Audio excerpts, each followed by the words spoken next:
Have you ever been to Mass and thought you'd walked into some other denomination rather than Catholic, maybe some other religion rather than Christian? There are lots of reasons why you might think that, and you might even be right. Altar girls, communion in the hand, no acknowledgement of the real presence of Christ in thought, word, action, or deed.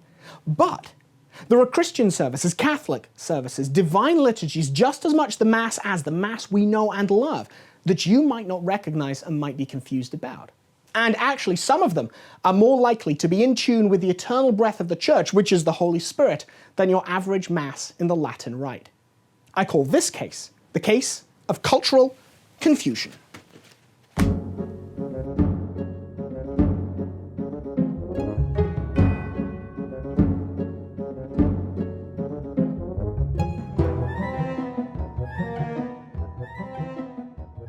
Let's clear up a very common but important thing. The expression, the Latin Rite, doesn't refer to, or shouldn't be used to refer to, the Tridentine form of the Mass.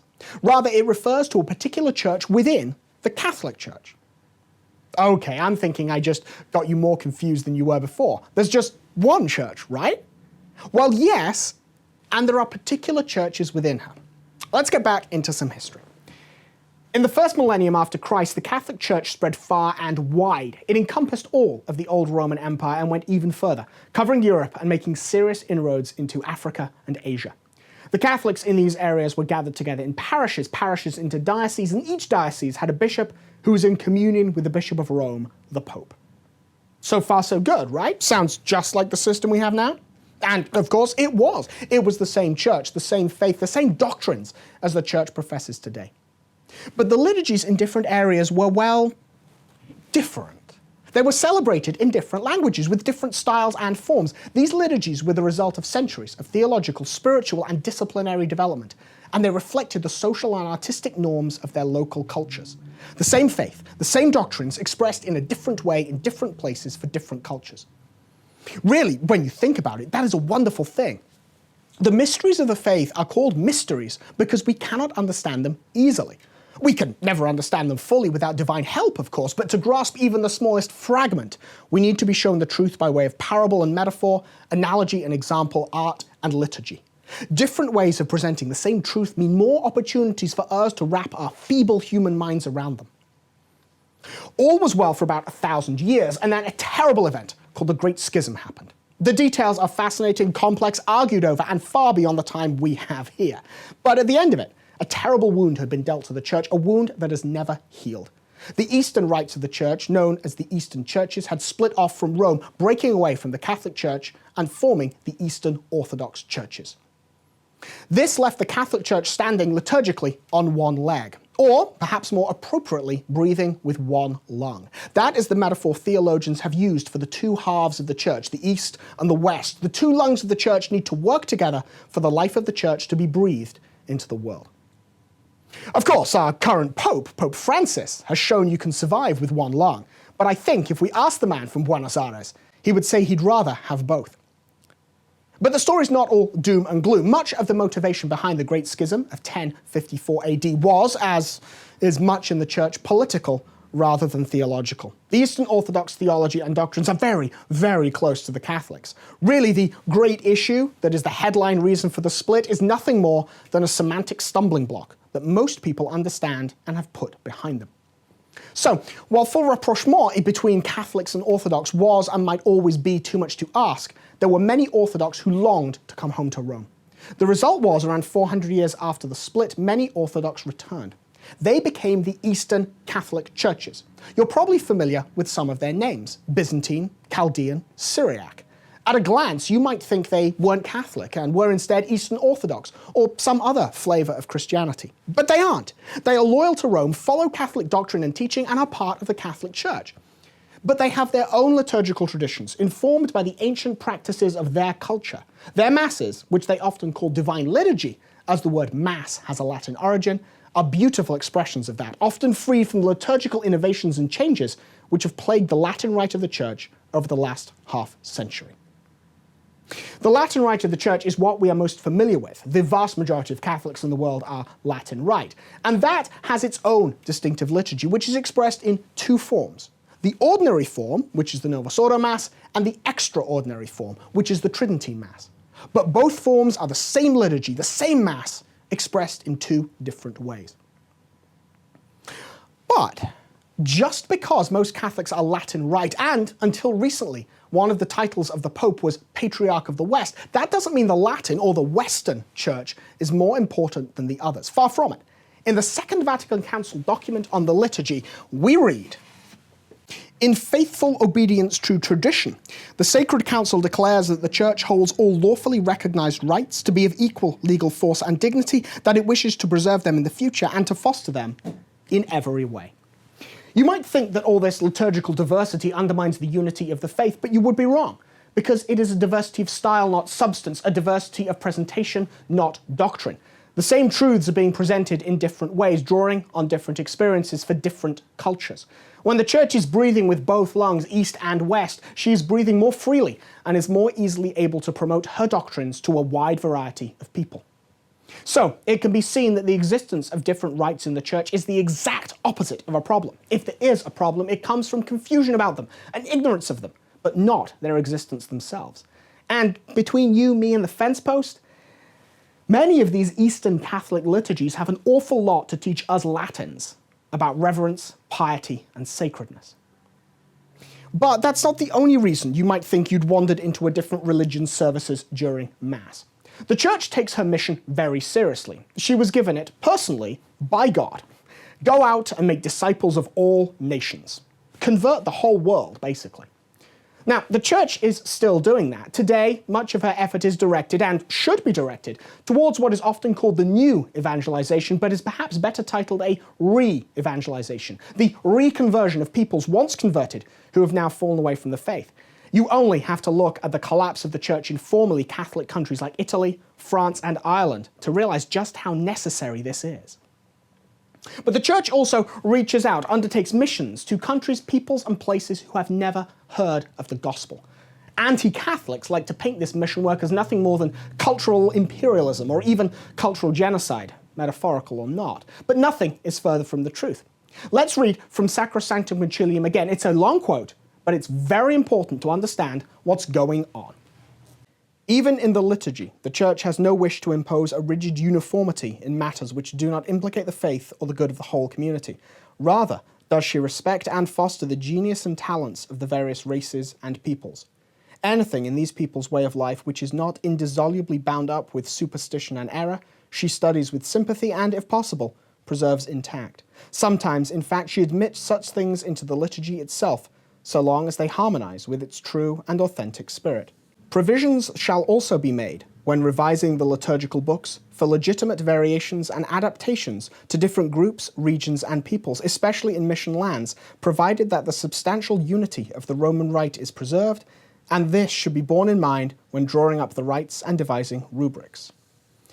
Within the limits set by the typical editions of the liturgical books, it shall be for the competent authority to specify adaptations, especially in the case of the administration of the sacraments, the sacramentals, processions, liturgical language, sacred music, and the arts, but according to the fundamental norms laid down in this Constitution. What does that mean in practice? It means, put simply, the rubrics of the Mass can be changed so they reflect the art, literature, and cultural experiences of a particular people, provided those things aren't bound up with something utterly opposed to the gospel. The pre-Columbian people of South and Mesoamerica practiced child sacrifice and cannibalism. These things have no place in Christianity, and there is no way to allow them to continue as part of worship. But a culture who worships by dancing or playing drums or some other innocent expression of devotion can have that brought into the liturgy to better reflect their culture. Remember, the Church isn't a homogeneous culture. She does not seek to wash away the unique cultural identity of people. She does not seek to destroy their cultural expressions. Rather, she seeks to baptize those cultural expressions, bringing them into the Church and to wash away people's sins. This cultural diversity, a means to bring the gospel to many different peoples in the most effective way, to take what is already good in their cultures and make it better by offering it to God in the Mass, is a strength of the Catholic Church and allows her to be truly universal. If you're still uncertain about this, remember this. At Pentecost, the Holy Spirit gave the apostles the ability to speak in many tongues. Many different cultures: Parthians and Medes, and the Alamites and residents of Mesopotamia, Judea and Cappadocia, Pontus and Asia, Phrygia and Pamphylia, Egypt and the parts of Libya belonging to Cyrene, and visitors from Rome, both Jews and Gentiles. They were all spoken to in their own languages, rather than them having to learn the country bumpkin dialect of Galilee. Of course, some people just up and run with this to places it shouldn't go. Cultural expressions in the liturgy, African dance, Asian drums, Native American singing, what have you, these are reserved to those cultures. We, and by we I mean people like me, who are European, whose cultural patrimony is Western civilization, people who are not mission people. We don't get to use this as an excuse to include inappropriate singing and dancing and other elements into the liturgy. That kind of cultural appropriation is wrong, both in a liturgical sense, but also from a sense of respect for these cultures. I'm not a member of these cultures. I don't have their history, their experience. It's not my cultural heritage. It's not something for me to latch onto just because I want a more exciting mass for some reason. But what is my cultural heritage, the cultural heritage of the West? Do we even have one? Yes, we do. And it's the Latin Mass and the Catholic Church. Western civilization, Christendom, as it was once known, was built and unified by one force, the Catholic Church. It was she who baptized the barbarians, who made uncivilized men civilized. It was she who preserved the knowledge when the Vandals burned the books. It was she who kept the fires burning when the light of the Roman Empire went out. It was her teachings, Catholic morality, doctrine, and discipline that made Western civilization, with its principles of justice and liberty, the dominant force in the world for 1,000 years or more. And so our cultural patrimony is the Tridentine Mass, is Gregorian chant, is organ music and stained glass and Gothic cathedrals and classical architecture. That is who we are. Now, of course, such things are not fashionable. Revisionist historians, beginning with the Protestant revolutionaries and their lies about the Dark Ages being benighted times of backward, primitive peoples quaking under the cruel yoke of Catholicism, and moving through those who accuse Catholic missionaries of cultural or literal genocide, to today's secular media masters who want to strip Western civilization of any Catholic, while at the same time denying that civilization ever did anything good. Revisionist historians have done a very good job of spreading the lie Western civilization is the cause of all the ills in the world. And too many people, too many useful idiots have bought that lie and so want to drop anything that smacks of their ancient and noble culture, their Catholic culture, like a hot potato. Of course, the reasons don't really matter. The end result is what's important, and the end result is the Mass is stripped of its essential Catholic character. It becomes nothing more than a feel-good service, devoid of the ancient artistic resonances of the culture that built the modern world. We apologize when we should be proud. And that, the cultural relevance of the Tridentine Mass, is why we still have it. When the new Mass was promulgated, the Tridentine Mass was forbidden to be said. But in 1971, a petition was sent to the Pope asking that permission be given for Catholics in England and Wales to celebrate the Tridentine Mass. The petition noted, and pay attention to this, the exceptional artistic and cultural heritage of the Tridentine Mass. And it wasn't just Catholics who signed it. In fact, the most famous names on it weren't Catholic. Even non-Catholic authors, statesmen, even 2 Anglican bishops recognized the central role the Tridentine Mass played in Western civilization. Pope Paul VI, or so the story goes, read the petition and was scanning through the list of signatories. Ah, Agatha Christie, he exclaimed aloud when he got to her name, and then signed the petition himself. Now, maybe the Pope was a fan of Miss Marple, or maybe he was more of a Hercule Poirot kind of guy. I don't know. What I do know is that the Pope granted an indult, that is, permission to do something that would otherwise be forbidden, from the same place as the word indulgent. He granted an indult for Catholics in England and Wales to celebrate the Tridentine Mass. And that indult was the first of many which gradually restored the Tridentine Mass. In 1984, Pope St. John Paul II granted a universal indult. Bishops could allow priests to celebrate and the people to hear the Mass. 4 years later, he issued a letter asking for a wide and generous application of that indult. And finally, in 2007, Pope Benedict XVI issued his now famous motu proprio, which allowed, effectively, any priest to celebrate the Tridentine Mass and a group of faithful who wished to attend it access to it. As All of these cases have revealed, and as others will also reveal, the Tridentine form is a more perfect expression of the essential nature of the Mass. It is very clearly a sacrifice. The role of the priest is clearly delineated from that of the laity. Sanctity, separation, these are the order of the day in the Tridentine Mass. The Mass is the Mass, of course, and the Novus Ordo is perfectly good enough. But in many ways, the Tridentine Mass is better because it is more conducive to piety. It draws the congregation's hearts and minds more easily to heaven. And this makes it all the more worse when the Tridentine Mass is disallowed or discouraged. I'm sure you've encountered it. A priest who says he won't say it or can't say it, or more often, a priest who says the bishop won't let him. Maybe even a priest who wants to say it, but is getting blowback from other priests, being called by his bishop who's getting pressure from angry parishioners. A lot of these problems are caused by a lack of spine. Priests don't have the courage to stand up to their bishops. Bishops don't have the guts to stand up to a vocal minority of the laity. Maybe the clergy don't want to be thought of as backward, reactionary, old-fashioned. There isn't a lot that I can do to solve that. You've got to pray for these priests and bishops. Show them you have their back, that you support them. Show that there is a demand for the Latin Mass, that the Latin Mass community is vibrant, eager, active, and that it is involved in the parish in other ways. Participate in soup kitchens, the pro-life events, parish festivals. Be there. Be a visible community connected to the life of the church in all ways. You're going to have to work for it, is what I'm telling you. Perhaps the priest will say he doesn't know how to say the Latin Mass, and that's fair enough. Many seminaries stopped teaching it. They certainly stopped teaching Latin, although they shouldn't have done, but that's another case.